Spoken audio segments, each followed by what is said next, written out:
सातारा जिल्हा परिषद सातारा आयोजित स्वर्गीय यशवंतराव चव्हाण विद्यार्थी व्यक्तिमत्व विकास स्पर्धा 2024 अंतर्गत शाहिरी पोवाडा स्पर्धा लहान गटामध्ये जिल्हा परिषद प्राथमिक शाळा देवळी नंबर 1 व 3 ने सलग दुसऱ्या वर्षी तालुकास्तरीय स्पर्धेत प्रथम क्रमांक मिळवला।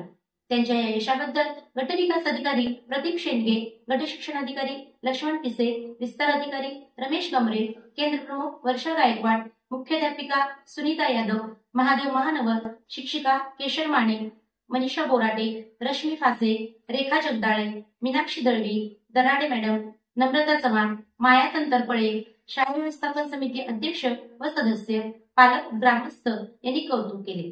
बालशाळेत अर्णव जाधव यांनी पोवाड्याचे गायन केले तर साहिल धडस, यशवर्धन निकाळजे, मोहसिन शेख, वहीद मुल्ला, काव्य देशमाने, स्वरा साठे, प्रगती भिंगारे यांनी साथ दिली। विद्यार्थ्यांसाठी शिक्षक सागर जाधव यांनी विशेष परिश्रम घेतले तर विशाल इंगळे व सौरभ माने यांनी मार्गदर्शन केले। शालेय वार्तासाठी सौ मनीषा साबळे, धन्यवाद।